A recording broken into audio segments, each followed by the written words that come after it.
guys, welcome back to the channel. So today I'm going to show you how to do increases and decreases on the granny stitch.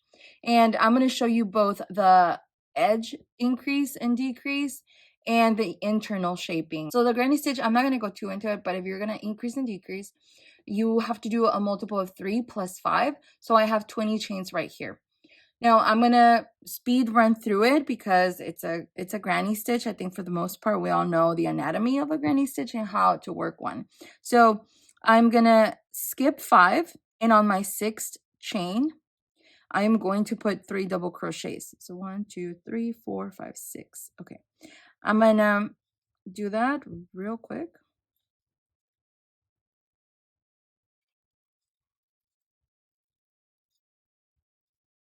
I'm gonna skip 2 chains, and I'm gonna do the same thing. I'm gonna do another 3 double crochets. And I'm going to work that way all to the end. So once I get to the end of the first row, I'm going to show you how to start the second row, and we'll go from there. I'm at the end of the first row and I have 2 chains left over. So I'm going to skip 1, and on the last one, I'm going to put a double crochet. I'm going to flip my work and I'm going to chain 3. And then I'm going to add 2 double crochets in this space right here. So I'm never working on top of the stitches. I'm always working in the space between the stitches. I'm going to put another 3 double crochets, and that's how we're going to be working throughout the pattern. To finish the second row, we're going to go into this space between the chains and the first block of stitches, and we're going to do 2 double crochets. And on top of the 5th chain, right here, 1, 2, 3, 4, 5.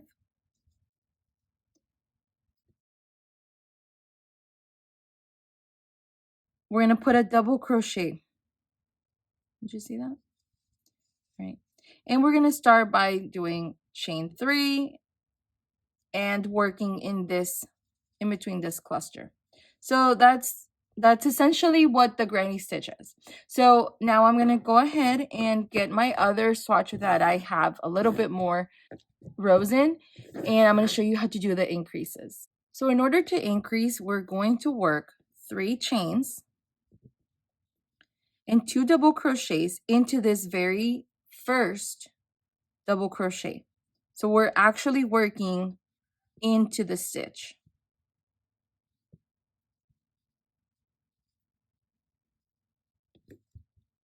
Now we're going to work in the spaces in between the stitches, or the clusters. And we're going to do 3 double crochets.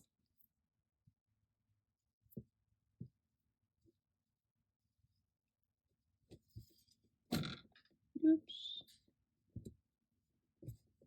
And we're going to work that way until we get here to the end. And I'll be right back. We're now at the end of the row, and it's the same principle. If you wanted to increase on both sides and open up like this, you would have to work in this 1, 2, 3. On top of this 3rd chain, you would work 3 double crochets. But since I don't want to increase there, I just want to keep going straight and just increase on my right side. So what I'm going to do is simply going to put 1 double crochet on top of that chain 3 stitch. So I'm going to turn my work, and I'm going to start with a chain 3. 1, 2, 3. And in this space, I'm going to work 2 double crochets.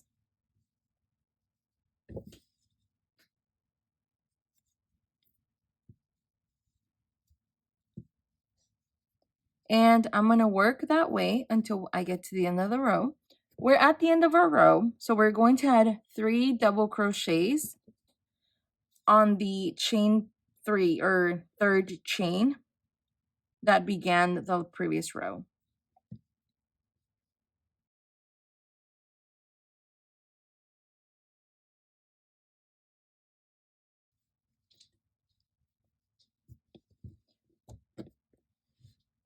See how it's going?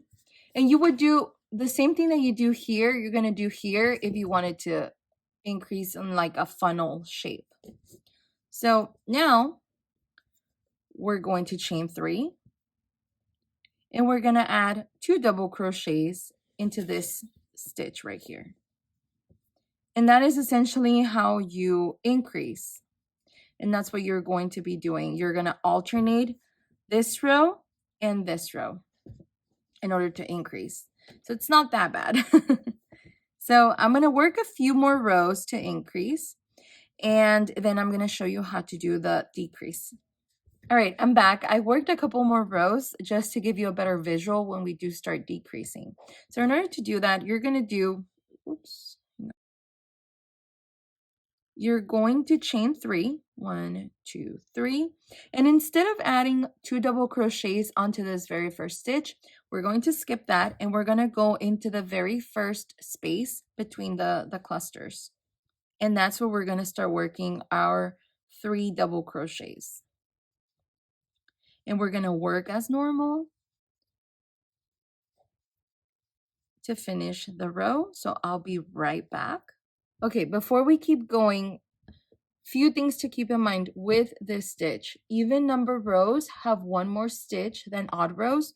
So the actual stitch count for every row is different. So you have to keep that in mind.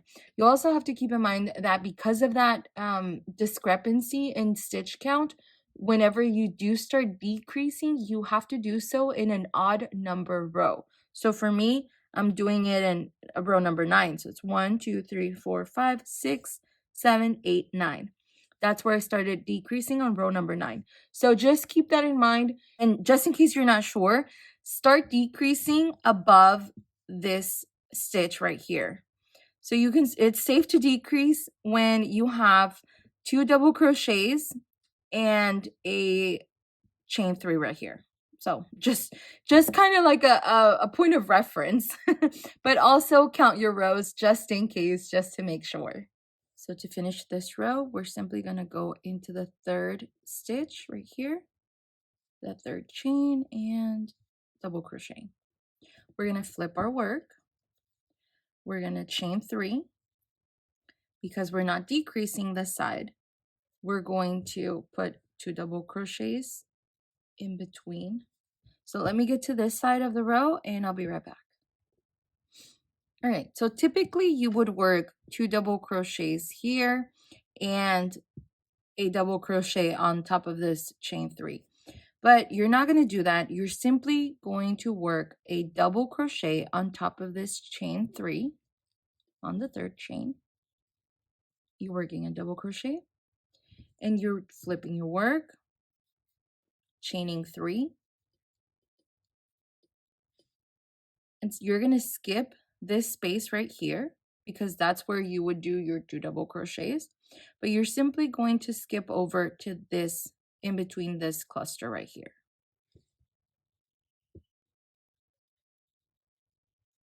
And if you were decreasing in the funnel shape like that, or like the little house shape, you would do the same thing on this side. The end of this row is worked regularly, just putting a double crochet on top of this chain 3. So I'm going to work my way back to the decreasing point and I'll show you what to do next. Okay, we're back at the point of decrease. You're going to simply put a double crochet on top of this 3rd chain. And I'm doing it on the 3rd chain because I don't know, I like it better that way. I feel like it holds or it pulls the structure of the yarn compared to just putting it here in the chain space. I don't know, I feel like it gives it that bumpiness. But that's probably just me. So I'm going to work a few more rows just to give you a better visual. So I'll be right back. Okay, I worked a couple more rows. I think I only did 1 or 2 more rows, but this is what I wanted to show you. Okay, so say you're done increasing, decreasing, and you want to go back to working in the straight. So you would simply add, instead of just putting your double crochet here and keep working, you would put 2 double crochets here, the last double crochet in the stitch inside the chain 3, you would flip your work, and you would continue working how you were working over here. So it's chain 3, double crochets here in the space in between, and you would finish off, since it's right here, you would finish off with a cluster right here and a double crochet right here, and you could start working again in the straight. So now I'm going to show you how to do increases or the actual shaping within the row, because this was edge shaping and this is really good. Like say you want to do a hoodie, because I know a lot of you guys have the hexagon granny stitch cardigan or cardigans that you have made or sweaters that you have made using this stitch, so it'll work into it nicely. But I know it's a little complicated to make a hoodie, but now you can, because you can shape it. All right, so for the internal shaping, we're working in the same way. This is row number 1. It's the same one that we did over here. Instead of doing 20 chains, I did 17 chains simply because I wanted this to be smaller. Remember, this is something that we're increasing and we're expanding out. The juicy part begins here. So we're going to do 2 double crochets, and we're beginning in the same way we did over here. Okay.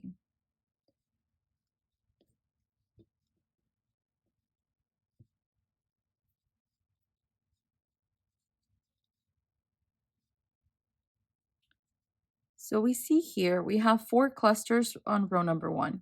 So in this middle cluster right here, and actually let me go ahead and get a stitch marker, because I think you're gonna see it better that way, and I think you should get a stitch marker too. That way you don't get confused. I'm gonna put my stitch marker in the middle of the 2 clusters. Well, I'm already here, so I'm not gonna do that right now. I'm simply gonna put 2 clusters in here. So what I mean by that, 6 double crochets right here. So right here. And before I keep going, I just did 4, so I'm going to count 1, 2, 3 just to double check, and then that's where I'm going to put my, in between them, that's where I'm going to put my stitch marker, because I need to put another cluster in here, and that's why I think you should get a stitch marker, because you're going to forget. All right, so let's keep working. So now I have a total of 6 right here. I'm going to work on my next cluster.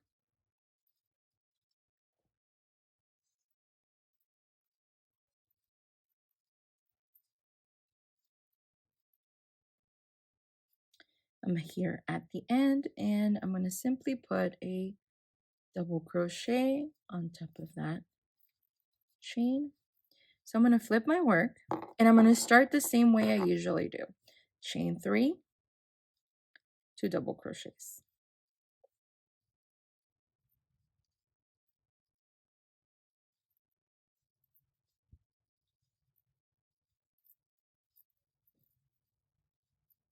And then 3 double crochets on the next one. So I'm here where I put my stitch marker. This is where the increase is going to be happening. So I'm going to put 3 double crochets right here in between. So let me put my hook back here, so that way you know exactly where I'm doing. This is where I'm going to be putting in my hook.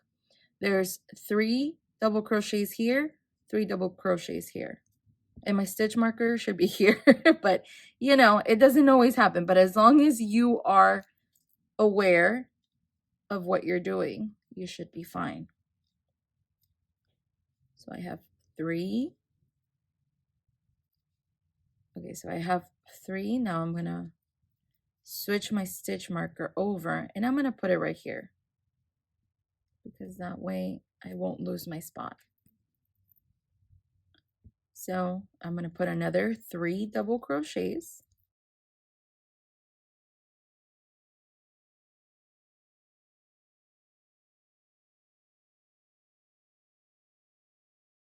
And that's it. That's all you're gonna be working on. It's pretty simple. Once you really get going, it's easy peasy. Can you see? it starts working. So I'm going to do a few more rows just so that you can see the pattern a little bit better. All right, I'm back. I worked a couple more rows just to give you an idea. You can create so many different things, so many different patterns. Clothing with this stitch is really easy and it's very appealing because it works up quite fast. So a lot of the times garments made with this stitch come out looking blocky because you're typically using basic shapes like rectangles, squares, or hexagons. But if you learn to shape like this, you're going to find that your items are going to be more tailored and they chances are going to have a better fit and a better drape. So I'm using a number 4 yarn. You already know how I feel about number 4 yarn for clothing. But if you do use a DK sport weight, it'll come out looking amazing. If you found this video helpful, don't forget to leave a like, or even better, if you want to see more, subscribe. Thank you for being here. Bye.